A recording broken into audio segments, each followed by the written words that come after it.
Hello friends, good morning. നമ്മൾ LITV സീരിയലിലേക്ക് എല്ലാവർക്കും സ്വാഗതം. ശ്രുതിയും സംസാരിക്കുന്നത് കേട്ടോണ്ടാണ് സച്ചിയും രേവതിയും കൂടെ അങ്ങോട്ടേക്ക് വരുന്നത്. അപ്പോൾ ഇപ്പോൾ നിനക്ക് സന്തോഷമായില്ലേ എന്ന് സച്ചി ചോദിക്കുമ്പോൾ എനിക്കെന്താ സന്തോഷം? ആ സന്തോഷത്തിൻ്റെ കാരണം ഞങ്ങൾക്കും അറിയാം, നിനക്കും അറിയാം അല്ല രേവതി എന്ന് നമ്മുടെ സച്ചിയുടെ ഒരു ചോദ്യം. അല്ല, നിങ്ങൾ ഇവൾക്ക് സമാധാനം കൊടുക്കില്ലെന്ന് വല്ല ശപഥവും ചെയ്ത് ഇറങ്ങിയിരിക്കുകയാണോ എന്ന് ശ്രുതി ഇവരോട് ചോദിക്കുക. ഞങ്ങളൊരു ശപഥവും ചെയ്തിട്ടില്ലേ എന്നും പറഞ്ഞുകൊണ്ട് നമ്മുടെ രേവതി ഇങ്ങനെ പറഞ്ഞു. അപ്പോൾ സച്ചി പറഞ്ഞു, ഇവള് നേരത്തെ ചെയ്ത 2 ശബ്ദം ഇങ്ങനെ കിടക്കുക, അതുകൊണ്ട് അത് തീർത്തിട്ട് അടുത്ത ശബ്ദം എടുക്കുള്ളൂ എന്നവള് തീരുമാനിച്ചിട്ടുണ്ട് അല്ല രേവതി എന്ന് സച്ചി ചോദിക്കുമ്പോൾ എന്നും പറഞ്ഞുകൊണ്ടിരിക്കുകയാണ് ശ്രുതി. അതൊക്കെ വിട്. അല്ല അതെ, നമ്മൾ വേറൊരു കാര്യം ചോദിക്കാൻ വേണ്ടി വന്നതായിരുന്നേ. നിന്റെ ഷോറൂമിൽ നിന്ന് അവധിയാണോ? അപ്പോൾ അല്ല നീ എന്താ അങ്ങനെ ചോദിച്ചത്? അല്ല, നിനക്ക് എന്തെങ്കിലും സാധനം മറ്റോ വാങ്ങാനുണ്ടോ? പിന്നെ എന്ത് വാങ്ങുകയാണെങ്കിലും കൊള്ളാം, വാങ്ങുന്നത് റെഡി ക്യാഷ് കൊടുത്ത് വാങ്ങണം, കടവും ഇൻസ്റ്റാൾമെൻറ്റും ഒന്നും ഇല്ലയെന്ന് പറഞ്ഞു ശ്രുതി. പാർലർ എടുത്തിട്ട് അച്ഛൻ മരിച്ചിട്ട് പോലും നീ കട അടച്ചില്ലല്ലേ എന്ന് സച്ചി ചോദിച്ചു. എന്തൊരു മനുഷ്യനാടാ നീ? അപ്പോഴത്തേക്ക് അവരിറങ്ങി വരിക, അച്ഛനും അമ്മയും കൂടി ഇത് കേട്ടോണ്ട്. അപ്പം ശ്രുതി, എന്താണത്, നീ ഷോറൂം തുറന്നിട്ടിരിക്കുകയാണോ എന്ന് ചോദിച്ചു. സ്റ്റാഫിനെ വിളിച്ച് പെട്ടെന്ന് അടയ്ക്കാൻ പറയാം. അയ്യോ സീസൺ ആച്ച നല്ല സെയിൽസ് നടക്കുന്ന സമയമാണ്, ഈ സമയത്ത് വെറുതെ കടയടിച്ചിട്ടുള്ള കച്ചവടം കളയണമെന്ന് ശ്രുതി ചോദിക്കുമ്പോൾ അടയ്ക്കണം. മരിച്ചത് നിന്റെ അമ്മായച്ചനാണോ എന്ന് ചോദിച്ചു. അതെ അതൊന്നും വേണ്ട അങ്കിളേന്ന് ശ്രുതി പറഞ്ഞു. ബിസിനസ്സിൽ ഒരു സെക്കൻഡ് പോലും നഷ്ടപ്പെടുത്തി കളയരുതെന്ന് അച്ഛൻ പറയാറുണ്ടായിരുന്നു എന്ന് ശ്രുതി പറയുക. അപ്പോഴും നമ്മുടെ സച്ചി ഇങ്ങനെ ചിരിച്ചുകൊണ്ട് നോക്കാം. അല്ലെങ്കിലും ശ്രുതിയുടെ അച്ഛൻ മരിച്ചത് ഇന്നൊന്നും അല്ലല്ലോ, മരിച്ചിട്ട് കുറേ ദിവസം ആയില്ലേ, അപ്പം പിന്നെ എന്തിനാ ഇന്ന് കടയടയ്ക്കുന്നതെന്ന് ചോദിച്ചു ചന്ദ്ര. അല്ല, ഇന്നാണല്ലോ നമ്മൾ അറിഞ്ഞത്. കടയടച്ച അവന് വലിയൊരു തുക നഷ്ടമാകുമെന്ന് ചന്ദ്ര പറഞ്ഞപ്പോൾ, ചന്ദ്ര കാശ് നഷ്ടമാകുന്നതാണോ അവിടുത്തെ വിഷയം? അല്ലല്ലോ. എടാ നിനക്കൊന്നും മനസാക്ഷിയില്ലേടാ എന്ന് ചോദിച്ചു. ഇല്ല ഉണ്ടച്ചാ, സ്റ്റാഫിനെ ആരെങ്കിലും വിളിച്ച് പെട്ടെന്ന് ഷോറൂം അടയ്ക്കാൻ പറയാച്ചാ, വേഗം പറയാൻ പറഞ്ഞു. അങ്ങനെ അച്ഛൻ പറഞ്ഞത് കേട്ട് ശ്രുതി ഫോൺ എടുത്ത് ആരോ വിളിച്ചിട്ട് കട അടപ്പിക്കാൻ പറയുക. അപ്പോൾ ശ്രുതിയുടെ അച്ഛൻ മരിച്ചു.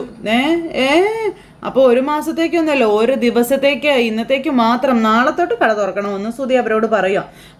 ശരിയെന്നും പറഞ്ഞു. എന്നിട്ട് അച്ഛൻ അവിടെ നിന്ന് അങ്ങോട്ടേക്ക് പോയി. അച്ഛൻ അങ്ങ് പോയി കഴിഞ്ഞപ്പോഴത്തേക്കും, എടാ ഇന്നത്തെ എൻ്റെ ലോസ് എന്താണെന്ന് നിനക്കറിയോ? എന്തായാലും നിനക്ക് സമാധാനമായല്ലോ എന്ന് ശ്രുതി. നല്ലോണം സമാധാനമായെന്ന് പറഞ്ഞു. സമാധാനമായില്ല എന്ന് പറഞ്ഞുകൊണ്ട് ശ്രുതി ഇങ്ങനെ നിൽക്കുമ്പോൾ സച്ചി ഒന്ന് ചിരിച്ച് കാണിച്ചിട്ട് അങ്ങ് പോയി. രേവതിയും കൂടെ പോയി. അപ്പോഴും എന്തൊക്കെയോ മീരയെ വിളിച്ച് കാര്യങ്ങൾ പറയാമെന്ന് പറഞ്ഞു ശ്രുതി ഫോൺ എടുത്ത് വിളിക്കാൻ നോക്കിയപ്പോഴത്തേക്ക് മോളെ ശ്രുതി എന്നും പറഞ്ഞുകൊണ്ട് നമ്മുടെ ചന്ദ്രയുടെ വരവ്. അപ്പോഴേക്കും ഫോണൊക്കെ വലിച്ചെറിഞ്ഞിട്ട് അവിടെ ഇരുന്ന് കരയാൻ തുടങ്ങി.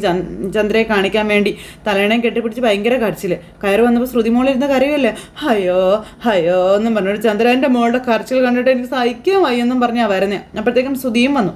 ശ്രുതി നീ ഇങ്ങനെ വിഷമിക്കല്ലേ, നീ വന്ന് വല്ലതും കഴിക്കുക എന്ന് പറഞ്ഞു. പോയി. എനിക്ക് ഒന്നും വേണ്ട ശ്രുതി, നിങ്ങൾ കഴിച്ചോ എന്ന് പറഞ്ഞുകൊണ്ട് ശ്രുതി മോളിരുന്ന് കരച്ചില്ല. അപ്പോൾ അങ്ങനെ വേണ്ടെന്ന് പറഞ്ഞു. എങ്ങനെയാ കുറച്ച് കഴിക്കും മോളെ എന്ന് ചന്ദ്രയെ. ഞാൻ എങ്ങനെ കഴിക്കാൻ ആൻറ്റി, എനിക്ക് അറിഞ്ഞില്ല എന്നും പറഞ്ഞുകൊണ്ട് ശ്രുതി ഭയങ്കര ഇത്.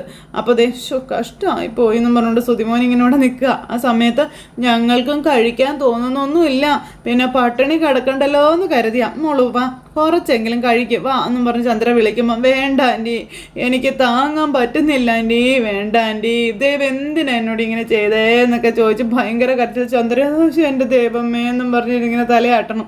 കരയല്ലേ ശ്രുതി എന്നും പറഞ്ഞുകൊണ്ട് ശ്രുതിയും അടുത്ത് നിന്ന് ഇങ്ങനെ പറഞ്ഞുകൊണ്ടിരിക്കുക കേട്ടോ. ഇതൊക്കെ കണ്ട് ചന്ദ്ര, മോളെ നിന്റെ അച്ഛന് കോടിക്കണക്കിന് സ്വത്തുണ്ടെന്നല്ലേ നീ പറഞ്ഞത്, അതൊക്കെ കൈവിട്ട് പോകുമോ എന്ന് ചന്ദ്ര ചോദിക്കുമ്പം, അമ്മേ ചില കേസുകളുണ്ട്, അതിൽ ഉറപ്പായിട്ട് നമ്മൾ വിജയിക്കും. ശ്രുതിക്ക് അവകാശപ്പെട്ട സ്വത്ത് ഇവൾക്ക് തന്നെ വന്ന് കിട്ടുമെന്നല്ലേ ഇളയച്ചൻ പറഞ്ഞിരിക്കുന്നത്, അമ്മ പേടിക്കാനൊന്നും ഇല്ല എന്ന് നമ്മുടെ ശ്രുതി. അപ്പോഴാണ് ചന്ദ്രയ്ക്കൊന്ന് സമാധാനമായത്. നെഞ്ചത്ത് കൈ വെച്ച് ദൈവങ്ങൾക്ക് നന്ദി പറയുക.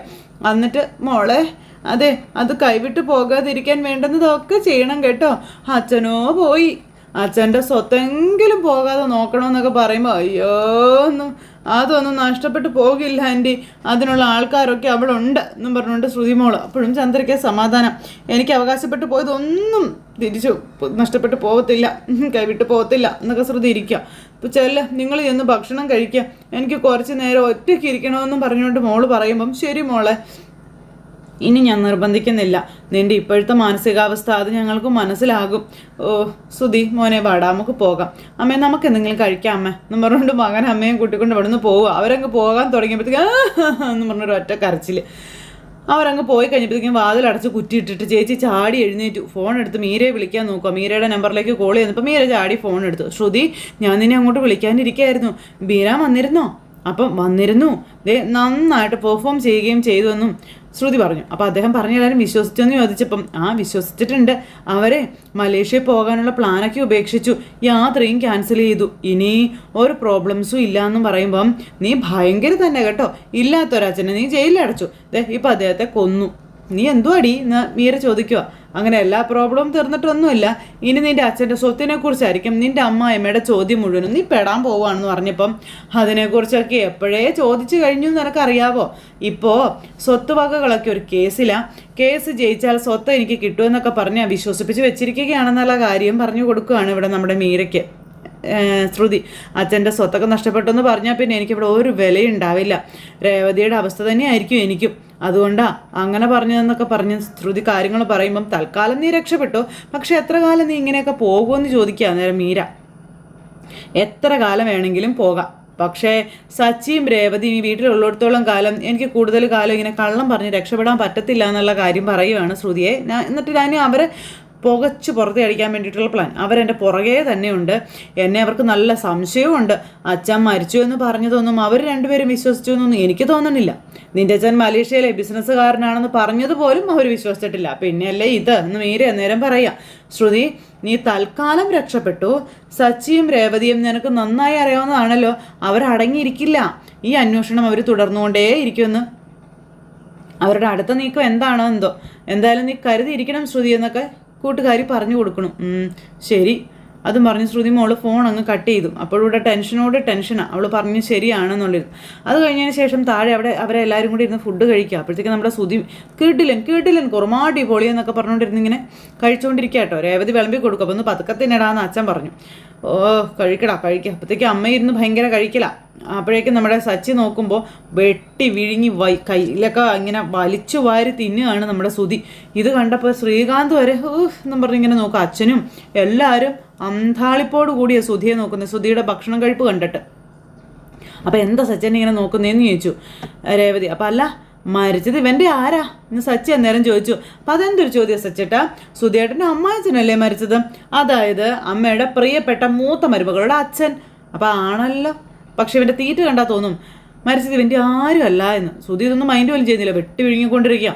അപ്പോൾ ഇത്രയും നേരം കണ്ണുനീര് ഒഴുക്കി മൂക്കം പിഴിഞ്ഞിരുന്നവനാ, പെട്ടെന്ന് എന്താ അവന് വന്നൊരു മാറ്റവേ. ചന്ദ്രൻ നേരം ഇങ്ങനെ നോക്കുക മോനെ. അപ്പോഴത്തേക്കും ശ്രുതി അങ്ങോട്ടേക്ക് വന്നു, ഈ കാഴ്ച കാണുവാണ്. അല്ല, ഇനി വല്ല നല്ല ന്യൂസും കിട്ടിയോടാ? പാർലറേടത്തിയുടെ അച്ഛൻ്റെ സ്വത്ത് വകകൾ പെട്ടെന്നങ്ങാനും പാർലറേടത്തിയുടെ കയ്യിൽ വന്ന് ചേരുവടാ എന്നിങ്ങനെ സച്ചി ചോദിക്കും കേട്ടോ. അത് കേട്ട് കഴിഞ്ഞപ്പം രവിയേട്ടാ ഇവരോട് മിണ്ടാതിരിക്കാൻ പറഞ്ഞിരുന്നു ചന്ദ്ര. അപ്പോൾ രവിയേട്ടൻ ഞാൻ നോക്കുമ്പോൾ ശ്രുതി അവിടെ ഇരുന്ന് എൻ്റെ ദൈവമേ എന്ന് പറഞ്ഞ് നിൽക്കുക. അമ്മേ ഞാൻ ആകെ തകർന്നിരിക്കുക കേട്ടോ. അപ്പോഴും അവൻ്റെ ഒരു എന്നും പറഞ്ഞുകൊണ്ട് കഴിച്ചോണ്ട് പറയാം, ഇങ്ങനെ ഭക്ഷണം കഴിച്ചാൽ ആരാണെങ്കിലും തളർന്നു, എന്തോ തീറ്റയാടാ ഇതെന്ന് സച്ചി ചോദിച്ചു. സച്ചി തന്നെ ശുഭം മിണ്ടായിരുന്നേ എന്നും പറഞ്ഞുകൊണ്ട് ദേഷ്യപ്പെട്ടു. അച്ഛാ ദേ നോക്ക്, ജയിലിൽ വെച്ച് ആരൊക്കെയോ ചേർന്ന് പാർലറെടുത്തിയുടെ അച്ഛനെ വകവരുത്തിയെന്നല്ലേ പറഞ്ഞത്, പെട്ടെന്ന് തന്നെ അടക്കുകയും ചെയ്തു. എന്തെങ്കിലുമൊക്കെ വൈകി ബന്ധുക്കളൊക്കെ വിവരങ്ങൾ വൈകിയല്ലേ അറിയിച്ചു, അതുകൊണ്ട് തന്നെ കർമ്മങ്ങളൊന്നും ചെയ്തിട്ടില്ല. അപ്പോൾ പിന്നെ പാർലറെടുത്തിയുടെ അച്ഛൻ്റെ ആത്മാവിന് നിത്യശാന്തി കിട്ടുമോ? എൻ്റെ ഒരു സംശയം കേട്ടോ ഒന്ന് സച്ചി ഇങ്ങനെ പറഞ്ഞു. അപ്പോൾ ഇവരെല്ലാവരും ഇങ്ങനെ അങ്ങോട്ടും ഇങ്ങോട്ടും നോക്കുക. അപ്പോൾ ഒരിക്കലും കിട്ടില്ല എന്ന് രേവതിയും പറഞ്ഞു. നീ പെട്ടടാ സുധി എന്ന് പറഞ്ഞുകൊണ്ട് സച്ചി പറയാ. പിന്നെ ശാന്തി കിട്ടാത്ത ആത്മാവ് അദ്ദേഹത്തിൻ്റെ മകളുടെ, അതായത് പാർലറേട്ടത്തിൻ്റെ അടുത്ത്. അപ്പോഴത്തേക്കും ചന്ദ്രമതി ഇങ്ങനെ നോക്കിയിരിക്കുക. നിൻ്റെ അമ്മായച്ചൻ്റെ ബാധ അവരുടെ ശരീരത്തിൽ കയറും, മിക്കവാറും അവളെ നിന്നെ കഴുത്ത് ഞരിച്ച് കൊല്ലും എന്ന് പറഞ്ഞപ്പോഴത്തേക്കും തിന്നതൊക്കെ വിക്കിപ്പോയി സുധിയുടെ. എന്നാടാ ഈ വെള്ളം കൂടെ കേട്ടടാ എന്ന് പറഞ്ഞ അച്ഛൻ നേരെ ശ്രുതിക്ക് അങ്ങ് കൊടുത്തു. എൻ്റെ ദൈവമേ എന്നും പറഞ്ഞിരിക്കുക ശ്രുതി. അദ്ദേഹത്തിൻ്റെ ആത്മാവിന് ശാന്തി കിട്ടും. അങ്ങനെ ഗതി കിട്ടാതെ അലേണ്ടിയിട്ടൊന്നും വരില്ല. സ്വന്തക്കാരും ബന്ധുക്കാരും ഒന്നും ഇല്ലാത്ത ആളൊന്നും അല്ലല്ലോ, വേണ്ട കർമ്മങ്ങളൊക്കെ ചെയ്യുമെന്ന് ചന്ദ്രമതി ആടി കയറി എന്നേരം പറഞ്ഞു. അപ്പോൾ ആര് ചെയ്യും ചന്ദ്രേ എന്ന് രവേട്ടൻ ചോദിച്ചു. അപ്പോൾ ആര് ചെയ്യുമെന്നോ, അദ്ദേഹത്തിൻ്റെ മോളില്ലേ ഇവിടെ, കർമ്മങ്ങളൊക്കെ ശ്രുതി തന്നെ ചെയ്യട്ടെ എന്ന് ചന്ദ്ര എന്ന് പറഞ്ഞുകൊണ്ട് നീട്ടി അമ്പക്കൊക്കെ വിട്ട് ശരിയാന്ന് പറഞ്ഞ് ശ്രുതി എങ്ങനെ ഇരിക്കാം. ശ്രുതി അവളുടെ അച്ഛന് ബലി ഇട്ടോളും, വേണ്ടുന്നതെല്ലാം ചെയ്തോളും, എല്ലാം ഞാൻ അവളെ കൊണ്ട് ചെയ്യിക്കുമെന്ന് ചന്ദ്രമതി. അപ്പോൾ അത് കേട്ടപ്പം എൻ്റെ ദൈവമേ എന്നും പറഞ്ഞുകൊണ്ട് ശ്രുതി ഇങ്ങനെ നിൽക്കുക കേട്ടോ. അപ്പോഴത്തേക്കും നമ്മുടെ രേവതി സച്ചി എന്ന് പറഞ്ഞിരിക്കണം. അതെ, ഞാനൊരു തിരുമേനയുടെ നമ്പർ തരാം സുധി, നീ അദ്ദേഹത്തിനെ വിളിച്ചിട്ട് നാളെ രാവിലെ തന്നെ ഇങ്ങോട്ട് വരാൻ പറ, വേണ്ടുന്ന സാധനങ്ങളൊക്കെ വാങ്ങിക്കണമെന്നും പറഞ്ഞു. അപ്പം ശരിയമ്മേ, അതുകൊണ്ട് എനിക്കൊരു ചപ്പാത്തിയും കൂടെ വേണമെന്ന് നമ്മുടെ സുധി പറയണു. അമ്മ മോന് ചപ്പാത്തി എടുത്ത് കൊടുക്കണു, ഇച്ചിരി കറിയും കൂടെ ഒഴിക്കാൻ പറഞ്ഞു. എന്നാ കറിയും കൂടെ കയറ്റ് എന്ന് പറഞ്ഞാൽ അച്ഛൻ ഒഴിച്ചു കൊടുക്കുമ്പോൾ, അല്ല ശ്രുതി ബലി ഇടുവോ, അവളതിന് സമ്മതിക്കുമോ എന്ന് രേവതി ചോദിക്കുമ്പം പിന്നെ സമ്മതിക്കാതെ അവളുടെ അച്ഛനല്ലേ മരിച്ചതെന്ന് ചന്ദ്ര ചോദിച്ചു. ആണോ എന്ന് സച്ചി ചോദിക്കും. അതെ, നിന്റെ കളിയാക്കൽ കുറച്ച് കൂടുന്നുണ്ട് കേട്ടോ, മിണ്ടായിരിക്കുന്ന നിനക്ക് നല്ലത്. ഇതൊരു മരണവീടാണെന്നുള്ളൊരു കാര്യം പോലും നീ മറക്കരുത്. ഇതോ മരണവീടോ? അതിന് ഇവിടെ ആരാ മരിച്ചേ? അപ്പം ശ്രുതിയുടെ അച്ഛൻ ഈ വീട്ടിലൊരാൾ തന്നെയല്ലേ എന്ന് ചന്ദ്ര സച്ചിയോട് ചോദിക്കുക. അപ്പോഴത്തേക്ക് നമ്മുടെ സച്ചിക്ക് ചിരി വന്നു എന്ന് പറഞ്ഞോണ്ട് സച്ചി ഇങ്ങനെ ഇരുന്ന് ചിരിക്കുക. അപ്പം രേവതി, എന്തേ നിങ്ങളുടെ പാർലറെടുത്ത് കള്ളം പറഞ്ഞതിനുള്ള ശിക്ഷയെ ഇത്, ബലിയിടുമ്പോൾ കുറേ ദിവസം ചിട്ടവട്ടങ്ങളോടെ നിൽക്കണം എന്ന് രേവതി മനസ്സിൽ പതുക്കെ ഇങ്ങനെ സച്ചിയുടെ ചെവി പറയുമ്പോഴത്തേക്കും സച്ചിക്ക് ഭയങ്കര ചിരി. അപ്പം എന്താ രണ്ടുപേരും കുശുകുശുക്കുന്നതെന്ന് ചോദിച്ചു അച്ഛൻ. ഒന്നുമില്ലച്ചാ, എന്തൊക്കെ കോമഡികളാണ് ഇവിടെ നടക്കണേന്ന് ഓർക്കായിരുന്നേ. ബലിയിടുന്നത് എന്താടാ, കോമഡിയാണോ എന്ന് ചോദിച്ചു ശ്രുതി. അല്ല, പക്ഷേ അതിവിടെ കോമഡിയാ എന്ന് രേവതി പറഞ്ഞപ്പം ആർക്കോ വേണ്ടി എന്തിനോ വേണ്ടി ഇടുന്ന ബലിയാണെന്ന് സച്ചി ഇങ്ങനെ പറഞ്ഞപ്പം എന്നും പറഞ്ഞുകൊണ്ട് ഇങ്ങനെ സച്ചിയുടെ നേരെ നോക്കും ഇവർ രണ്ടുപേരും, അതായത് അമ്മയും മോനും കൂടി. പിന്നെ സച്ചി ഇരുന്ന് ചിരിച്ചുകൊണ്ടിരിക്കുക കേട്ടോ. എന്തേലും ആട്ടെ, പിന്നെ ഞാനിപ്പോൾ ബലിയിടാൻ പോകണു, അതിന് വേറെ ആളെ നോക്കണമെന്ന് പറഞ്ഞുകൊണ്ട് ശ്രുതി ഇങ്ങനെ അവിടെ നിൽക്കുക. എന്നെ കൊണ്ടൊന്നും പറ്റത്തില്ലെന്നൊക്കെ പറഞ്ഞുകൊണ്ട് ഇങ്ങനെ. അത് കഴിഞ്ഞ് രാത്രി ശ്രുതി നല്ല ഉറക്കം, ശ്രുതി ഇങ്ങനെ കിടന്നിട്ട് ഉറങ്ങാൻ പറ്റുന്നില്ല, വിശന്നിട്ട് ഒരു രക്ഷയില്ല. എന്നിട്ട് ശ്രുതി ഉറങ്ങിയോന്ന് പതുക്കെ നോക്കും എഴുന്നേറ്റിരുന്നിട്ട്. എൻ്റെ ദൈവമേ എന്തൊരു വിശപ്പാ, ഉറക്കവും വരുന്നില്ല. ഈ വിശന്നിട്ടാണ് ഇരിക്കാനും നിൽക്കാനും കിടക്കാനും വയ്യ, എന്നെ ചെയ്യും. എല്ലാവരും ഉറങ്ങിക്കാണും. അടുക്കളയിൽ ചെന്ന് വലുതെടുത്ത് കഴിക്കാമെന്ന് പറഞ്ഞ് ശ്രുതി ഇങ്ങനെ പാത്തും പതുങ്ങിയും അടുക്കളയിലോട്ട് പോവുക. ശ്രുതി കാണാതെ ആരും അറിയാതെ പതുങ്ങി അടുക്കളയിലേക്ക് ചെന്നു. ഡോറ് തുറന്ന് ചെന്നപ്പം അവിടെ പാത്രങ്ങളൊക്കെ ഇരിപ്പുണ്ട്. പാത്രങ്ങളൊക്കെ എടുത്ത് നോക്കിയപ്പോൾ അതിനകത്ത് കുറച്ച് ഫുഡ് ഇരിപ്പുണ്ട്. ഭാഗ്യം ഫുഡ് ഇരിപ്പുണ്ട് എന്ന് പറഞ്ഞ് ആരും കാണാതെ ശ്രുതിമോൾ ഇങ്ങനെ പതുങ്ങി അത് എടുക്കാൻ തുടങ്ങിയപ്പോഴത്തേക്കും ആ ചപ്പാത്തി ഇരുന്ന പാത്രവും ചപ്പാത്തി എല്ലാം കൂടെ നിലത്തേക്ക് വീണു. അയ്യോ എൻ്റെ ദൈവമേ എന്നും പറഞ്ഞുകൊണ്ട് നമ്മുടെ ശ്രുതി പതുക്കെ വേഗം ചാടി എടുത്ത് എല്ലാം കൂടെ എടുത്ത് അവിടെ അങ്ങനെ വെക്കുന്നു. തൂത്തും തുടച്ച് ചപ്പാത്തി എടുത്തപ്പോൾ ഈ ഒച്ച കേട്ട് രേവതി അങ്ങോട്ടേക്ക് വന്നു. രേവതി വന്നപ്പോൾ ശ്രുതി ചപ്പാത്തി പാത്രവും പിടിച്ചുകൊണ്ട് കട്ട് തിന്നാൻ വന്നതാണ്. കൈയോടെ പൊക്കി ഇങ്ങനെ നിൽക്കുക, ചാമ്മി വിളറി നിൽക്കുകയാണ്. അപ്പോൾ രേവതി വന്നിട്ട് പാത്രം വീഴുന്ന ശബ്ദം കേട്ടിട്ടാണ് ഞാൻ വന്നേ, ഞാൻ കരുതി വല്ല പൂച്ചയും കയറിയതായിരിക്കും എന്ന്. നീ എന്താ ഈ സമയത്ത് അടുക്കളയിൽ നീ രേവതി ചോദിക്കണം. അല്ല, അത് പിന്നെ ഞാൻ വെള്ളം എടുക്കാൻ വേണ്ടി വന്നതാണ്, പക്ഷേ കയ്യിൽ ചപ്പാത്തി ആണല്ലോ ഇരിക്കുന്നതെന്ന് ചോദിച്ചു.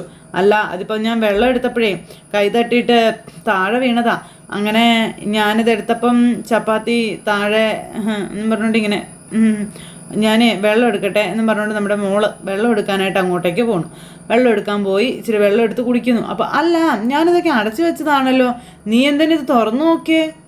അതെന്തിനാണെന്ന് ചോദിച്ചു രേവതിയെ. അപ്പം നിനക്ക് ഭക്ഷണം വല്ലതും വേണമെന്ന് ചോദിക്കുമ്പോഴത്തേക്കും നമ്മുടെ രേവതിയുടെ മുന്നിൽ ഇങ്ങനെ ചമ്മി നിൽക്കുക ശ്രുതി. അല്ല, നീ അല്ലേ ഇപ്പം അമ്മ വിളിച്ചപ്പോൾ ഭക്ഷണം വേണ്ട, ഇന്നത്തെ ദിവസം എനിക്കൊന്നും ഇറങ്ങില്ല എന്നൊക്കെ പറഞ്ഞേ അല്ലേന്ന് ചോദിച്ചു. എന്നിട്ട് ഇപ്പം പിന്നെ എന്തു പറ്റിയെന്ന് രേവതി ചോദിക്കുന്നു. ശ്രുതി ഇങ്ങനെ മിണ്ടാട്ടം മുട്ടി നിൽക്കുക. വേണമെങ്കിൽ നീ കഴിച്ചോ, ഞാൻ ആരോടും പറയുന്നൊന്നും ഇല്ല കേട്ടോ എന്ന് ഇങ്ങനെ രേവതി പറഞ്ഞപ്പോഴത്തേക്കും ശ്രുതി, അതെ ഞാനല്ല ഇത് തുറന്ന് നോക്കിയത്, ഞാൻ വെള്ളം എടുക്കാൻ വേണ്ടി വന്നതാ, എൻ്റെ അച്ഛനാ മരിച്ചത്, എനിക്ക് അങ്ങനെ ഭക്ഷണം ഇറങ്ങുകയെന്ന് ശ്രുതി അന്നേരം രേവതിയോട് ചോദിക്കണം. അതും പറഞ്ഞ് ശ്രുതി അവിടെ നിന്ന് അങ്ങോട്ടേക്ക് പോയി. ശ്രുതി അവിടെ നിന്ന് പോയി കഴിഞ്ഞപ്പോൾ നമ്മുടെ രേവതി പൊന്നു മോളെ എന്നും പറഞ്ഞ് ഇങ്ങനെ അവിടെ നിൽക്കുക കേട്ടോ. അങ്ങനെ വിശന്ന കാലി വയറുമായിട്ട് മുകളിലോട്ട് വയറും തിരുമ്മി ശ്രുതിമോള് കയറിപ്പോയി. രേവതി ഇങ്ങനെ ഇവിടെ ഒന്നൊന്നര കള്ളി തന്നെ എന്ന് പറഞ്ഞുകൊണ്ട് ഇങ്ങനെ അവിടെ നിൽക്കുന്നു. അതിനുശേഷം രേവതി ഓടി സച്ചിയുടെ അടുത്തേക്ക് ചെന്നു. അപ്പോൾ സച്ചി അവിടെ ഇങ്ങനെ വെയിറ്റ് ഇരിക്കും. അപ്പോൾ പൂച്ചയാണോ എന്ന് ചോദിച്ചു. ശ്രുതി പൂച്ച ആയിരുന്നു എന്ന് രേവതി പറയുമ്പം അവളോ? അതെ, എല്ലാവരും ഉറങ്ങിയെന്ന് വെച്ചേ ഭക്ഷണം എടുക്കാൻ വേണ്ടി വന്നതാണെന്നേ, ഇന്നത്തെ ദിവസം ഭക്ഷണം ഇറങ്ങില്ല എന്നും പറഞ്ഞ് കിടന്നതല്ലായിരുന്നോ? എൻ്റെ മുന്നിൽ വെച്ച് കഴിക്കാൻ പറ്റത്തില്ലല്ലോ, അതുകൊണ്ട് വെള്ളം എടുക്കാൻ വേണ്ടി വന്നതാണെന്ന് നമ്മൾ പറഞ്ഞു. അപ്പം അത് കേട്ടപ്പം വിശന്നിട്ടേ ഓർക്കം പോലും വന്നിട്ടുണ്ടാവില്ല, കള്ളം പറഞ്ഞേ ആക്ട് ചെയ്യുമ്പോൾ ആലോചിക്കണമായിരുന്നു എന്ന് നമ്മുടെ സച്ചി പറയാം. ഇന്നേ അവൾക്ക് പട്ടിണി കിടക്കേണ്ടി വന്നു, അതുപോലെ ഇനി എന്തെല്ലാം അനുഭവിക്കാൻ കിടക്കുന്നു, നാളെ മുതൽ ബലിയിടാൻ തുടങ്ങല്ലേ. അപ്പം അത് കേട്ടപ്പം അച്ഛൻ മരിച്ചു എന്നാണ് അവൾ കള്ളം പറഞ്ഞിരിക്കുന്നത്, അതിനുള്ള ശിക്ഷ എന്തായാലും കിട്ടാതിരിക്കില്ലല്ലോ എന്ന് സച്ചി ഇങ്ങനെ പറയുമ്പം അതേന്ന് പറഞ്ഞു. സച്ചിയോട് രേവതി പറയുമ്പം അതേന്ന് സച്ചിയും പറഞ്ഞു. അപ്പോൾ അച്ഛൻ മരിച്ച സ്ഥിതിക്ക് ഇനി മലേഷ്യയിലോട്ട് പോകാനായിട്ട് പറ്റില്ല, അത് അച്ഛൻ പറയുകയും ചെയ്തല്ലോ, പിന്നെ ഇനിയിപ്പോൾ വേറെ എന്തെങ്കിലും മാർഗ്ഗം ഉപയോഗിച്ച് അവളുടെ കള്ളത്തരം പുറത്ത് കൊണ്ടുവരണമെന്ന് സച്ചി. സത്യം അവളെ കൊണ്ട് തന്നെ ഞാൻ പറയിപ്പിക്കുമെന്ന്, അവൾ ഭയങ്കര ഫ്രോഡാണെന്നേ. നമ്മൾ കരുതിയിരിക്കണം. ഒരു കണ്ണ് എപ്പോഴും മുകളിൽ തന്നെ വേണമെന്നും രേവതി പറയുക സച്ചിയോട്. എല്ലാവരുടെയും മുന്നിൽ വെച്ച് അവരുടെ മുഖം മൂടി വലിച്ചു കീറുന്ന ഒരു ദിവസം വരുമെന്ന് തന്നെ സച്ചി പറയുന്നു. അടുത്ത് തന്നെ അത് നടക്കുമെന്നും സച്ചി രേവതിയോട് പറയുക. അതുവരെ ഞാൻ അവളുടെ പിന്നാലെ തന്നെ കാണുമെന്നു. അങ്ങനെ സച്ചിയും രേവതിയും കൂടി ഇക്കാര്യങ്ങളെല്ലാം സംസാരിച്ചിങ്ങനെ ഇരിക്കുന്നു. നേരം വെളുത്തു. രാവിലെ എല്ലാവരും നല്ല ഉറക്കമാണ്. ശ്രുതി ഉറങ്ങുന്നു. അപ്പോൾ ഡോറയിൽ വന്ന് ആരോ മുട്ടുന്നു. ശ്രുതിയാണ് ഇങ്ങനെ പതുക്കെ എഴുന്നേറ്റ് ആരേത് രാവിലെ എന്നും പറഞ്ഞുകൊണ്ട് നോക്കിയിട്ട് പിന്നെ അങ്ങ് കിടന്നു. പിന്നെയും മുട്ടിക്കൊണ്ടിരിക്കുക. ശ്രുതി നല്ല ഉറക്കം. പക്ഷെ ഇതാരാ എന്നും പറഞ്ഞുകൊണ്ട് ഇങ്ങനെ ചെന്ന മോൻ ഡോറ് തുറന്നപ്പോൾ അമ്മ ശ്രുതി എഴുന്നേറ്റില്ലേടാന്ന് ചോദിച്ചു. ശ്രുതി എഴുന്നേൽക്ക്. ശ്രുതി നിന്നോടല്ലേ എഴുന്നേക്കാൻ പറഞ്ഞേ, എഴുന്നേക്ക്. അപ്പോൾ ആൻറ്റി കുറച്ച് സമയം കൂടി ഒന്ന് ഉറങ്ങട്ടെ എന്ന് ശ്രുതി മോള്. ഞാൻ അച്ഛനെ സ്വപ്നം കണ്ടു, അതിനുശേഷം എനിക്ക് ഉറങ്ങാനേ പറ്റിയില്ല, ഇപ്പോഴാണ് ഒന്ന് ഉറങ്ങിയതെന്ന് പറയുമ്പം വരും മോളെ, അച്ഛൻ സ്വപ്നത്തിൽ വന്നില്ലെങ്കിലേ അതിശയമുള്ളൂ. അച്ഛന് കർമ്മങ്ങളൊന്നും നമ്മൾ വേണ്ടുന്ന വിധം ചെയ്തില്ലല്ലോ എന്ന് പറഞ്ഞപ്പോഴത്തേക്ക് അയ്യോ, ബലികർമ്മങ്ങളൊക്കെ ചെയ്യണം മോളെ, എങ്കിലേ അച്ഛൻ്റെ ആത്മാവിനെ ശാന്തി കിട്ടത്തുള്ളൂ. നീ എഴുന്നേറ്റേ, ബലിയിടാൻ വേണ്ടുന്നതൊക്കെ അമ്മ ചെയ്തിട്ടുണ്ട്, മോള് വന്നേ, നീ വേഗം ഒന്ന് കുളിച്ചിട്ട് വന്നേ ബാ എന്നും പറഞ്ഞ് ഇങ്ങനെ വിളിക്കുമ്പോഴത്തേക്കും ശ്രുതി ഉറക്കവും പോയി ചാടി എഴുന്നേറ്റു. അയ്യോ ആൻറ്റി, ബലി ഇടുവൊന്നും വേണ്ട, അതിൻ്റെ ആവശ്യമൊന്നുമില്ല, അച്ഛന് അതിലൊന്നും വലിയ വിശ്വാസമൊന്നുമില്ല. എൻ്റെ അച്ഛനെ ഒരു യുക്തിവാദിയാണ്. എൻ്റെ അച്ഛൻ യുക്തിവാദി ആയിക്കോട്ടെ, അത് നമ്മൾ അങ്ങനെയൊന്നും അല്ലല്ലോ, ആണോ? ബലി കർമ്മങ്ങൾ ചെയ്തേ പറ്റൂ, അത് ചെയ്യുക തന്നെ വേണം. അപ്പോൾ ശ്രുതി അതെ ശ്രുതി അങ്ങനെ തന്നെ വേണം എന്നൊക്കെ പറഞ്ഞുകൊണ്ട് ഇങ്ങനെ ശ്രുതി ഞാൻ മരിച്ച ബലികർമ്മങ്ങളൊന്നും ചെയ്യരുതെന്ന് അച്ഛൻ അമ്മയോട് പറയുന്നത് ഞാൻ ചെറുപ്പത്തിൽ കേട്ടിട്ടുണ്ടെന്ന കാര്യം ഇങ്ങനെ പറയാണ് മകൾ. ഇത് കേട്ടപ്പോഴത്തേക്ക് അന്തം വിട്ട് ഇങ്ങനെ നോക്കുക കേട്ടോ. അച്ഛൻ ഇഷ്ടമല്ലാത്ത കാര്യങ്ങൾ മരിച്ച ശേഷം ചെയ്യുന്നത് അതൊക്കെ മോശമായിട്ടുള്ള കാര്യമല്ലേ ആൻറ്റിയും ചോദിക്കുമ്പോൾ എന്ത് മോശം? അത് പിന്നെ ശ്രുതി ബലികർമ്മങ്ങൾ ചെയ്തില്ലെങ്കിൽ നിൻ്റെ അച്ഛൻ്റെ ആത്മാവിന് ശാന്തി കിട്ടില്ല, അത് നീ ഓർക്കണം. അതിവിടെ അലിഞ്ഞു തിരിഞ്ഞ് നടന്ന് ഒടുവിൽ നിന്നെ പിടികൂടുമെന്ന് ശ്രുതി പറഞ്ഞു കൊടുക്കുക. അതിൻ്റെ ഭവിഷ്യത്തെ ഞാൻ കൂടിയായിരിക്കും അനുഭവിക്കേണ്ടി വരുന്നത്, മനസ്സിലായില്ലേ? എൻ്റെ ഉള്ളവർക്കും കൊണ്ട് നഷ്ടപ്പെട്ട ബിസിനസ് ആകെ ലോസാകും എന്നൊക്കെ പറഞ്ഞുകൊണ്ട് ഭയങ്കരമായിട്ട് ഒച്ച വയ്ക്കുന്നു. ശ്രുതിയോട് ആരാ ഇങ്ങനത്തെ പൊട്ടത്തരമൊക്കെ പറഞ്ഞു തന്നെ? ആത്മാവേ എന്നൊന്നും ഇല്ല. അപ്പോൾ ഉണ്ട് മോളെ, ഉണ്ട്. നീ ഞാൻ പറയുന്നത് ആദ്യം അനുസരിക്കാൻ നോക്കുക. ബാ എഴുന്നേറ്റ് വന്നേ, ബലി കർമ്മങ്ങളൊക്കെ ചെയ്തേ പറ്റുള്ളൂ, വേഗം പോയി കുളിച്ചിട്ട് വന്നേ ചില പറഞ്ഞുകൊണ്ട് ചന്ദ്രൻ നിർബന്ധിക്കുമ്പോൾ അത് പിന്നെ ആൻറ്റി വേണ്ട, നീ ഒന്നും പറയണ്ട, എഴുന്നേറ്റ് വന്നേ, ഞാൻ പറഞ്ഞ് കേട്ടാൽ മാത്രം മതി, എഴുന്നേച്ചെന്ന് കുളിച്ചേന്ന് പറഞ്ഞുകൊണ്ട് ഇങ്ങനെ തള്ളി ഉന്തി പറഞ്ഞു വിട്ടു. ഈ ബലി ഇടുമ്പോഴേ ചില ചിട്ടവട്ടങ്ങളൊക്കെ പാലിക്കണമല്ലോ അമ്മേ, അതിൽ നിന്ന് ഈ ശ്രുതിയൊന്ന് ഒഴിവാക്കി കൊടുക്കാൻ പറ്റുമോ? അല്ല അമ്മ, ഈ ചിട്ടവട്ടങ്ങളെന്നൊക്കെ പറയുമ്പം അതൊക്കെ ഞാൻ അവൾക്ക് പറഞ്ഞു കൊടുത്തോളാം, നീ കൂടുതൽ തല പുകയ്ക്കണ്ട. അല്ല അമ്മേ, അത് പിന്നെ അമ്മ എന്നും പറഞ്ഞുകൊണ്ട് ഇങ്ങനെ വിളിക്കുമ്പം ഷോ എന്നും പറഞ്ഞ അമ്മ അങ്ങ് പോയി. മകൻ ഇങ്ങനെ ആകെ ആദ്യം തീന്തിന്ന് നിൽക്കുന്നു. ചിട്ടവട്ടങ്ങൾ എന്നും പറഞ്ഞ് ആലോചിച്ച് പിന്നെ ശ്രുതി ബാത്റൂമിൽ കയറിയിട്ട് ഇറങ്ങുന്നില്ല. ശ്രുതി നീ എന്താ ഇറങ്ങാത്ത? ഇറങ്ങു ശ്രുതി എന്നും പറഞ്ഞുകൊണ്ട് വിളിച്ചുകൊണ്ടിരിക്കുക ശ്രുതി എന്നിട്ട് ഇങ്ങനെ ആലോചിക്കും, എൻ്റെ ദൈവം എൻ്റെ കാര്യം പോക്കായി മൊത്തം തൊലഞ്ഞ് എന്നും പറഞ്ഞുകൊണ്ട് നിൽക്കാം. എന്തായാലും എല്ലാം കൂടി എൻ്റെ തലയിലേക്കാണല്ലോ എൻ്റെ ദൈവമേ വരുന്നതെന്നും പറഞ്ഞുകൊണ്ട് തലയിൽ കൈവച്ച് നമ്മുടെ ശ്രുതിമോൻ ഇങ്ങനെ ആകെ വിഷമിച്ചും സങ്കടപ്പെട്ടും ഒക്കെ ഇങ്ങനെ നിൽക്കുക. എന്തായാലും രേവതിയും സച്ചിയും കൂടെ ചേർന്ന് ശ്രുതിയുടെ കള്ളക്കളി പാതി വഴിയിൽ എത്തിച്ച് നിർത്തിയിരിക്കുക. അങ്ങോട്ടൊന്നോ ഇങ്ങോട്ടൊന്നോ അറിയാത്തൊരവസ്ഥയിൽ ശ്രുതി ഇങ്ങനെ നിൽക്കുന്നു. എല്ലാം തൻ്റെ തലമണ്ടയ്ക്ക് വന്ന് വീണേക്കുവാണല്ലോ എന്നോർത്ത് സങ്കടപ്പെട്ട് നമ്മുടെ ശ്രുതിമോനും ഇങ്ങനെ നിൽക്കുന്ന ഒരു സിറ്റുവേഷൻ കാര്യങ്ങളൊക്കെ കാണിച്ചുകൊണ്ട് ഇന്നത്തെ കഥ അവസാനിച്ചു.